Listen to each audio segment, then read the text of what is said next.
prazer que essa noite, atendendo ao pedido, estamos aqui trazendo um abraço fraterno da nossa casa a todos vocês. Que os bons espíritos possam nos auxiliar, nos dando a intuição necessária para o entendimento deste nosso dever. Bem, essa noite nós vamos falar do Evangelho segundo o Espiritismo, capítulo 8, do itens 18 e 19, as instruções dos Espíritos, que tem como subtema deixar vir a mim as criancinhas.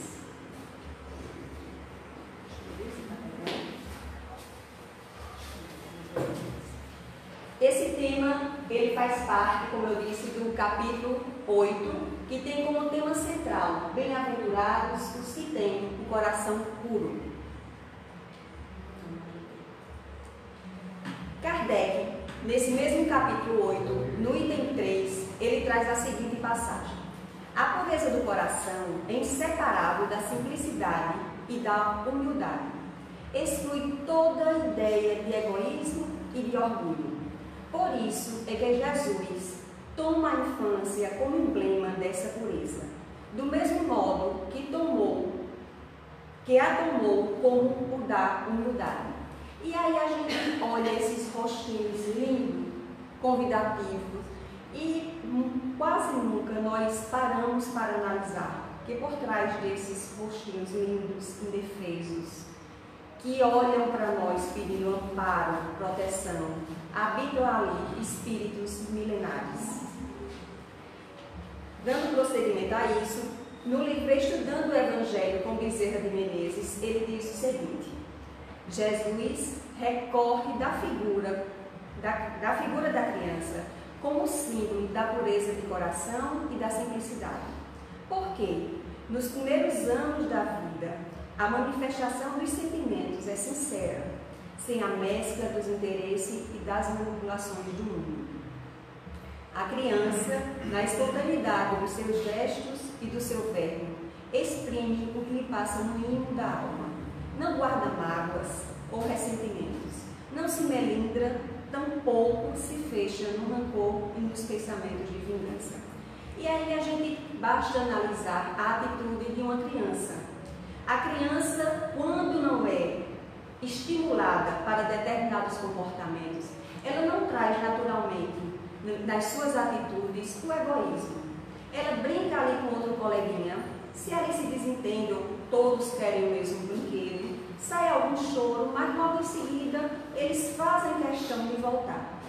A gente vê que muitas vezes os próprios pais é que dizem: não brinque mais ali, não vale não, porque você se magoou, ou ele não é um bom coleguinha para você. Os estímulos, muitas vezes, com esses sentimentos egoístas, vêm dos próprios pais. Outra atitude que a gente costuma também ver na criança é que geralmente quando o pai proíbe ou inibe ou dá uma ordem de determinada forma para a criança, muitas vezes ela chora, fica ressentida, mas logo em seguida, quando a mãe ou o pai venha, naturalmente ela não guarda nenhum rancor e naturalmente ela vai, estende os braços e aceita aquele consolo, aquela acolhida que os pais lhe oferecem. Passando por tudo isso, a gente não pode esquecer que nesse corpo dessa criança existe um espírito. Está ali o espírito e, como eu disse, espíritos milenares. E é por isso que existe o processo de reencarnação. O que é o processo de reencarnação, basicamente falando, de uma forma bem simples e falando? O espírito entra em um estado de perturbação necessário, entra depois semelhante a um sono, onde há gradualmente o esquecimento de todas as suas memórias que ele tinha acumulado ao longo das suas vivências. Logo em seguida, pouco a pouco, ele vai voltando a ser aquele espírito quase que criado por Cristo, porque ele tem tudo lá guardado. Mas aí ele não tem a lembrança de tudo que aconteceu com ele. Mas apesar dele não ter a lembrança, essa semente de todo que ele é, de toda a espiritualidade que ele conseguiu, de todas as suas virtudes, de todas as suas faltas que ainda faltam ser reparadas, estão lá, guardadas no seu espírito, porque age sobre ele todos esses seus sentimentos que foram acumulados ao longo das suas encarnações. E é por isso que os Espíritos vêm nos dizer que é mais fácil, quando a criança é pequena, de ser submetida a esse processo de educação. Elas ficam mais acessíveis de ser moldadas, mais acessíveis de ser orientadas pelos seus pais, porque ali dorme dorme toda a sua memória reencarnatória. E os pais, como principais responsáveis pela educação desse filho, vão pouco a pouco, na medida do seu esclarecimento, na medida do seu conhecimento, trazendo novas experiências através da educação, através da inibição de muitos vícios que elas vão apontando ao longo da sua trajetória. Eles vão procurando inibir, procurando corrigir os comportamentos dessa criança. E Emmanuel diz o seguinte, no livro Coletâneas do Além: é imprescindível reconhecer que a reconstrução do planeta é iniciativa educacional. E nós, como pais, nós percebemos aí que a nossa missão é realmente educar esses espíritos. Porque se ele diz que é iniciativa de reconstrução do planeta, é a educação, essa reconstrução, quando nós sonhamos com um mundo melhor, com um planeta melhor, que todos nós sonhamos, um planeta mais tranquilo, com menos violência, tudo isso, essa estrutura, essa base da educação começa dentro das nossas casas. Sem essa educação que nós sonhamos e que muitas vezes nós não conseguimos transferir para os nossos filhos. Temos o sonho, temos a vontade desse planeta, desse país mais liberto de tantas coisas pesadas, mas nós ainda não temos a capacidade total de começar a construir isso dentro da nossa casa. E muitas vezes nós, como pais, nesse processo de educação, também falhamos. Kardec traz duas passagens quando vai falar desse capítulo 8. Ele traz uma passagem de Mateus que ele diz: bem-aventurados os pobres de espírito, os que têm o coração puro, porque esses verão a Deus. E ele também traz uma passagem de Marcos, que ele começa dizendo que algumas crianças, algumas pessoas se dirigiram a Jesus e as crianças tentavam tocá-lo, iam lá para ser tocada pelo Cristo. E os discípulos, vendo isso, tentaram inibir, tentaram proibir, até com aspereza, esse acesso das crianças ao Cristo. E vendo isso, o Cristo diz: deixai vir a mim as criancinhas, não a impeçais, pois o reino dos céus é para aqueles que se assemelham, e a si assemelham. Eu vos digo, em verdade, que todo aquele que não recebeu o reino de Deus como uma criança, nele não entrará. E tendo abraçado, as beijou, impondo-lhes as mãos. E aí eu fiz alguns grifei algumas palavras que eu selecionei como palavras-chave para o nosso entendimento do que nos explica Kardec, nos explica a doutrina espírita sobre o Evangelho de Cristo. Quando Jesus diz: vinde a mim, ele faz um chamamento. Quando ele fala das crianças, vinde a mim as crianças, ele faz um chamamento àquelas crianças.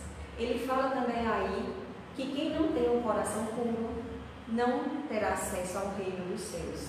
Então essas palavras-chave que nós vamos ver a partir de agora procuram trazer um entendimento maior do teor dessa passagem tão simbólica, porque em mais de uma passagem bíblica, o Cristo nos fala ou nos assemelha às crianças. Quando o Cristo faz o chamamento, deixai vir a mim, ele quebra uma barreira. Ele diz: deixe vir a mim, eu estou aqui, eu sou para todos. Deixe, não impeçam que venham a mim. Porque o chamado do Cristo é atemporal e não tem escolhidos. Quando Cristo chegou trazendo a sua mensagem, ela tornou-se uma mensagem sem tempo nem espaço e sem pessoas que fossem capazes de ser de acessar essa mensagem. Era uma mensagem para todos. Então, com esse chamamento, ele quebra todas as barreiras. Eu estou aqui para todos. No Evangelho, segundo o Espiritismo, no item 19, um espírito protetor diz o seguinte: deixai venham a mim as criancinhas. E ele continua: os tímidos e débeis, os ignorantes, os que sofrem, a multidão dos aflitos e dos infortunados. Eu lhes ensinarei o grande remédio que suaviza os males da vida, e lhe revelarei o segredo da cura de suas feridas. E quando a gente vê essa passagem, pelo Espírito Protetor, em quantas categorias aí nós estamos colocados? Quando ele diz: deixai vir a mim os tímidos. Quantos de nós nos intimidamos diante da proposta do Cristo, diante do chamamento do Cristo? Quantos de nós recebem esses chamados e nós estamos lá, tímidos? Quantos de nós somos débeis, ou seja, fracos, sem força para seguir em frente nessa proposta que o Cristo nos faz? Ignorantes. Quantas atitudes de ignorância, não na atitude brusca, mas ignorante quanto ao conhecimento da causa do Cristo. Quanta ignorância carregamos em nós? Quantas aflições nós não passamos pela nossa vida? E aí, deixa claro que o chamado do Cristo era realmente para todos. Não só para aqueles homens que estavam ali, porque naquela época o acesso às leis, o acesso à espiritualidade, que era através das leis, era basicamente era para os homens. E o Cristo diz: não, deixe que venha a mim. As crianças não têm acesso aos tempos das leituras. Né? A pouca instrução que recebiam, já recebiam do conhecimento que sua mãe, já recebiam dos pais, dos esposos e tudo mais. E o Cristo vem e quebra esse paradigma.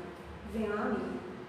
Venham a mim a todas as crianças. E esse mesmo Espírito, aliás, o Espírito de João o Evangelista diz no Evangelho, no item 18, que ele diz: venham também as mães, porque com as crianças a mãe terá acesso a essa mensagem de amor. Então Cristo quebra ali, com aquele chamamento, todas as barreiras. Todos nós recebemos esse convite. Todos nós somos os convidados para ter acesso ao Cristo. E aí ele fala também, traz como palavra-chave as crianças.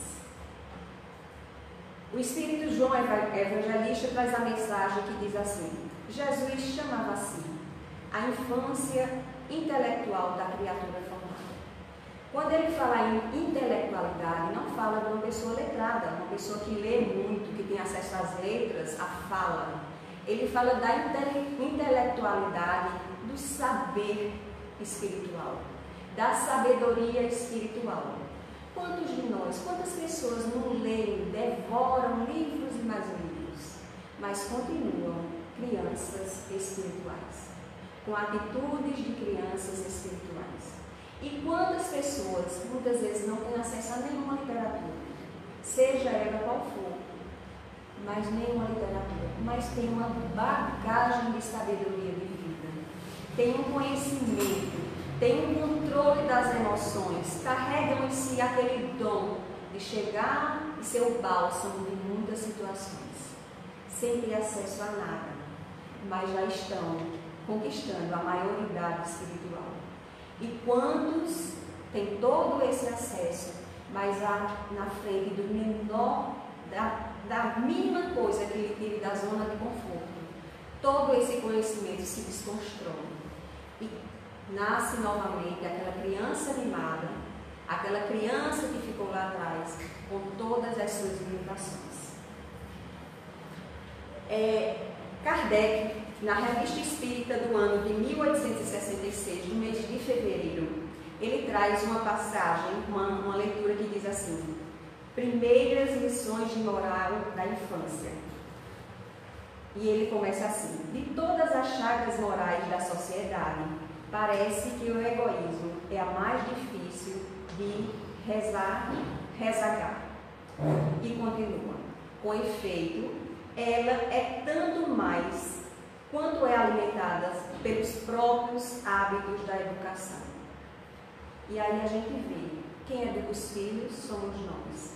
Quem alimenta o egoísmo no processo de educação somos nós, pais. Parece que se torna a tarefa de exercitar desde o berço certas paixões que mais tarde tornam-se uma segunda natureza. Muitas vezes no nosso processo de educar, porque não existe um manual para ser mãe ou para ser pai, e muitas vezes, como eu já disse, estamos nessa nossa infância espiritual. E como pais, nós não temos esse preparo de alimentar essa criança só de coisas boas. Também estamos aprendendo, também estamos na caminhada. E nesse nosso processo de ensinar equivocado, nós alimentamos uma segunda natureza da criança. Aquela criança que veio para corrigir determinados hábitos espirituais que já carregava, nós muitas vezes alimentamos até aqueles mesmos hábitos ou habituamos elas a outros hábitos. E ele traz um exemplo. Numa família de nosso conhecimento, há uma menina de 4 a 5 anos e de uma inteligência rara, mas que tem os pequenos defeitos da criança mimada. Isto é um pouco caprichosa, chorona, teimosa e nem sempre agradece quando lhe dão qualquer coisa. O que os pais cuidam bem de corrigir, porque fora desses defeitos, segundo eles, ela tem um coração de ouro, expressão consagrada. Vejamos como eles se conduzem para lhe tirar essas pequenas manchas e conservar o ouro de sua pureza. E aí ele cita o exemplo que os pais fizeram. Ele diz: um dia trouxeram um doce à criança e, como de costume, lhe disseram: tu o comerás, se fores boazinha. E Kardec diz: primeira lição de gulodice. E quando eu li isso, eu fiquei analisando, eu digo: meu Deus, quantas vezes eu não fiz isso com os meus filhos? Se você for bonzinho, a mamãe dá isso. Se você se comportar, ele pedia uma coisa e eu dizia: se você se comportar, você vai ter. E aí eu fico muito grata quando eu vejo essas coisas e ao mesmo tempo me dá um conforto, porque eu sei que a reencarnação está aí para a gente ir vencendo exatamente esses embates na nossa vida. Porque eu fico imaginando, talvez se eu tivesse conhecido o Espiritismo, não desmerecendo nenhuma outra crença, todas elas têm importância na nossa vida, na vida de cada um que pertence a ela, mas eu fico imaginando o quanto me esclareceu, o quanto com uma simples leitura dessa, a gente vê que enquanto achamos que estamos construindo uma educação, estamos implantando ali um hábito naquela criança. E eu fico imaginando, talvez se eu conhecesse o Espiritismo há algum tempo atrás, eu teria feito tantas coisas diferentes. Teria dado outro rumo às histórias, às situações que aconteceram nas nossas vidas. Mas tudo tem o seu tempo, tudo é um processo de aprendizado. E Kardec continua. E ainda,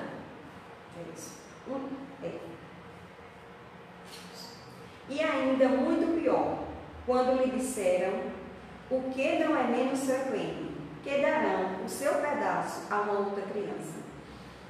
Aqui já não é só a glodice que está em jogo, é a inveja. E ele conta a situação. A criança fará o que lhe dizem, não só para ter, mas para que a outra não tenha. Querem dar-lhe uma lição de generosidade? Então lhe dizem: nós achamos que estamos dando uma lição de generosidade, mas fazemos o seguinte: dá esta fruta ou este brinquedo a fulaninho. Se ela se recusa, não deixe de acrescentar para nela estimular algum sentimento. Eu te darei um outro. De modo que a criança não se decide a ser generosa, não quando não está certa de que nada vai perder. E mais uma vez, eu acuso que por várias vezes eu também tive essa atitude.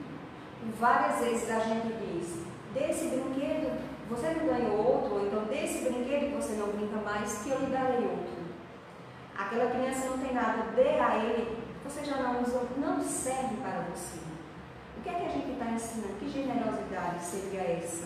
E a gente acha, eu pelo menos, que é um grande ato, que estou fazendo um processo educativo com meu filho.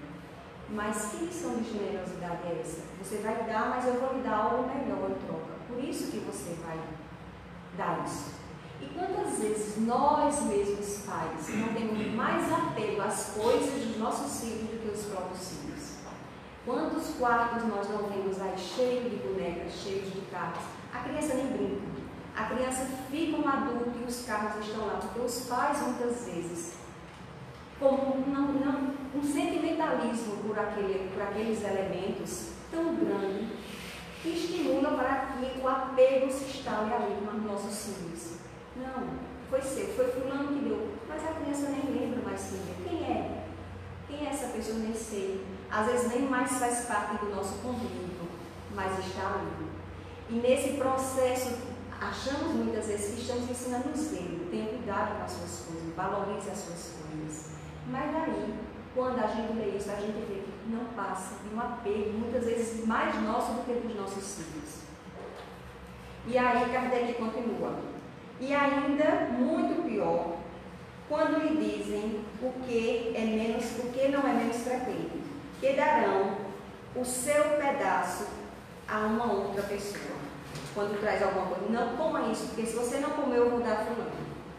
Daqui já não é só a glorice que está em jogo, é a inveja. A criança fará o que lhe dizem, não só para ter, mas para que a outra não tenha. Muitas vezes, como eu faz aquela coisa que nós estamos pedindo, não é para agradar a gente se sente satisfeito, e o entendimento da gente ainda é limitado, mas ela está fazendo aquilo para que a outra criança não tenha o que é dela.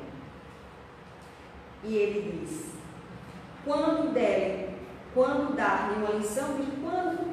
lhe dar uma lição de generosidade, então lhe dizem, dá esta fruta ou este brinquedo a fulaninho. Se ela se recusa, não deixa de acrescentar para nela estimular algum sentimento. Eu te darei outro melhor. Certo dia, testemunhamos um fato bem característico desse gênero. Era uma criança de cerca de 2 anos e meio, a quem tinham feito semelhantes ameaça, acrescentando, nós te daremos a teu irmãozinho e tu ficarás sem nada. Para tornar a lição mais sensível, puseram o pedaço no prato do irmãozinho, que levou a coisa séria e comeu a porção. Todo o prato do irmão, o irmão comeu. E ele diz, à vista disso, o outro ficou vermelho, e não era preciso nem ser o pai nem a mãe para ver o relâmpago de cólera e de ódio que partiu de seus olhos. Veja, numa simples brincadeira, numa simples forma de orientar aquela criança equivocadamente a fazer algo, a criança sentiu um sentimento de ódio, sentindo ira naquele momento do seu irmão. E ele diz, a semente que estava lançada não poderia produzir um bom grão. E ele continua, voltemos à menina da qual falamos. Como ela não se deu conta da ameaça, ela não obedeceu o que os pais queriam, sabendo por experiência que raramente a cumpriria, desta vez foram mais firmes, pois compreenderam que era necessário dominar seu pequeno caráter e não esperar que com a idade ela adquirisse um mau hábito. Disseram que é preciso formar cedo as crianças, máxima muito sábia, muito sábia para pôr em prática. Eis o que fizeram. Eu te prometo, disse a mãe, que se não abandonares amanhã cedo, darei o teu bolo à primeira menina pobre que passar. Dito e feito. Desta vez, queriam manter a promessa e dar-lhe uma boa lição. Assim, no dia seguinte de manhã, tendo visto uma pequena mendiga na rua, fizeram-na entrar e obrigaram a filha a tomá-la pela mão e ela mesma lhe dar o seu bolo. Então, elogiaram a sua docilidade. Moral da história. A filha disse, se eu soubesse disso, teria me apressado em comer o bolo ontem. e todos aplaudiram a resposta espirituosa da criança. Com efeito, a criança tinha recebido uma forte lição, mas de puro egoísmo, da qual não deixará de aproveitar-se de uma outra vez, pois agora sabe quanto custa a generosidade forçada.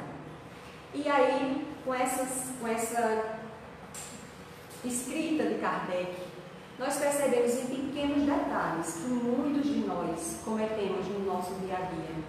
O quão equivocada é a nossa condição de entender o que realmente é educação.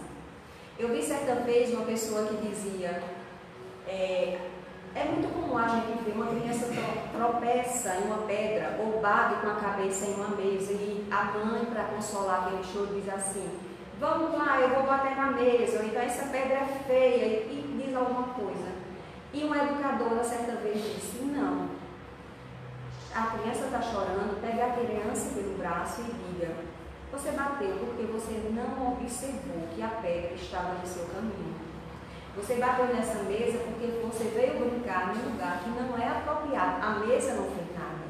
Quem fez a situação, quem deixou de perceber, ou quem agiu equivocadamente foi você. Mas nós não nos habitamos com essa condição de educar dessa forma. E aí, quantos movimentos ou quantos processos educativos nós colocamos em prática na nossa vivência equivocadamente por não conhecer. E aí Kardec diz, mais atrás nesse texto, que é possível sim o Espiritismo tornar isso diferente, porque o Espiritismo veio para esclarecer exatamente o que é a educação, a necessidade de educação, e para abrir os nossos olhos para o que realmente é certo e o que realmente deve ser ensinado, não só a criança, mas como adulto ou a criança que existe em nós. Fernando Pessoa diz: a criança que fui chora na estrada, deixei ali quando vim ser quem sou, mas hoje, vendo que o que sou é nada, quero ir buscar quem fui e onde ficou. E quantas vezes nós somos exatamente assim? Deixamos a nossa criança lá na estrada e no menor sinal, quando nos sentimos inseguros, quando nos sentimos fora da nossa zona de conforto, a vontade que temos é de voltar lá atrás, naquela criança, pegar ela, procurar aquela zona de conforto que a criança procuraria, fugir daquela situação. Então, na condição de seres que estão buscando o esclarecimento, através principalmente da doutrina espírita, essa criança, nós achamos que ela se foi da gente, mas muitas vezes são as nossas atitudes de criança que ainda permanecem em nós. Quando Jesus disse puro de coração, ele falava da limpeza espiritual, por isso que ele assemelhava a criança, na sua generosidade, quando não é instigada desde criança a ter atitudes egoístas. E aí, o Evangelho, o Espírito Protetor, no item 19, diz: se tendes amor, possui tudo que há de desejável na terra. Possui preciosa pérola, se tendes amor.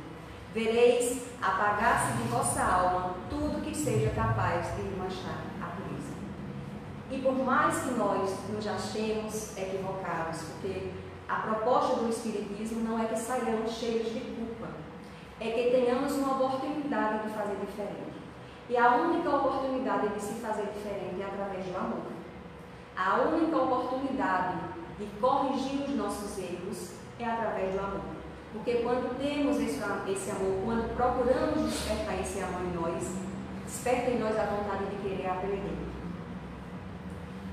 Por que Jesus falava ao coração das pessoas? Eu fico pensando, porque Jesus sempre dizia o coração puro, né? A boca fala do que o coração está cheio. E aí hoje a ciência comprova que o coração tem mais de 40 mil neurônios e que o nosso coração pensa, sente e decide. Então aquela ideia que nós tínhamos de agir com a razão, hoje em dia é possível também se agir com o coração pensante. É possível. O reino dos céus. Quando Jesus fala do reino dos céus, no livro Reino, de Herculano Pires, ele diz o seguinte: o que pensa que o reino está longe, terá que andar muito para encontrá-lo. Mas o que sabe que o reino já está aqui mesmo, ao nosso lado, já o traz dentro de si.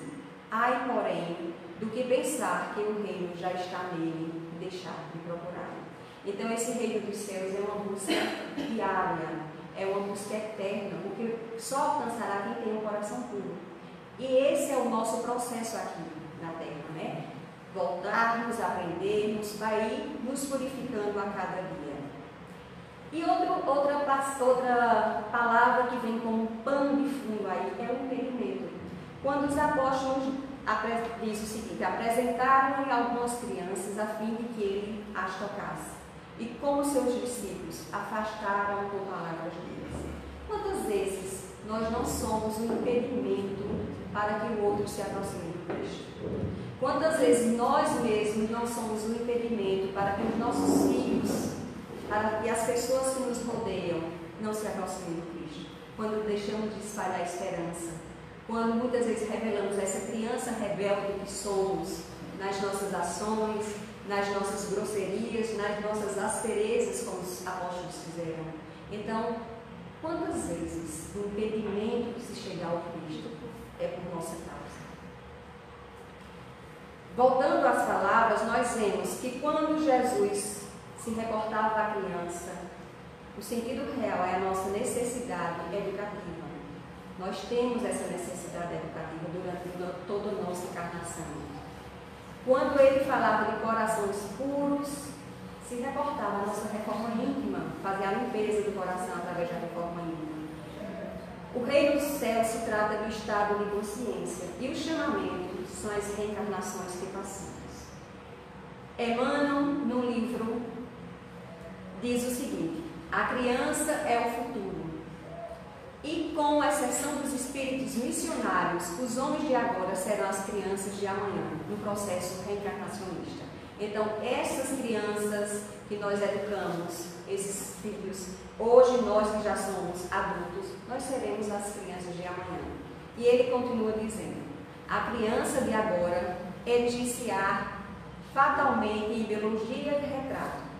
Depois, além de tudo, é preciso observar que, segundo os princípios da reencarnação, os mesmos de hoje desempenharão amanhã junto de nós a função de pais e conselheiros, orientadores e chefes. Então, essas crianças que estão sobre a nossa tutela, amanhã e depois, serão os nossos pais, serão os nossos conselheiros. Como estamos educando essas crianças que no futuro irão nos educar? E diz: não nos cansemos, pois, de repetir que todos os bens e todos os males que depositamos no espírito da criança serão devolvidos. Nada fazemos para o outro, tudo fazemos para nós mesmos. E aí eu trouxe essa imagem como uma analogia. Vivemos assim, rodeados das nossas máscaras, das nossas emoções, dos nossos medos, das nossas angústias, das nossas aflições. Mas em nenhum momento deixamos de ouvir essa voz, esse amparo espiritual que fala aos nossos ouvidos, nos indicando o verdadeiro caminho. No livro O Problema do Ser, do Destino e da Dor, Leon Denis diz: a todas as interrogações do homem, as suas hesitações, a seus temores, as suas blasfêmias, uma voz grande, poderosa e misteriosa responde: aprende a amar. E aí a gente vê que toda a proposta do Cristo, não existia outro caminho, não existia outro ensinamento que nós aprendêssemos a amar. Que nós possamos ter o nosso coração puro, através do amor que vamos aprendendo no nosso dia a dia, com as nossas crianças e até mesmo com a criança que existe dentro de todos nós. Agradeço a ouvida de todos, fiquem em paz, que os nossos corações possam permanecer puros. Obrigada.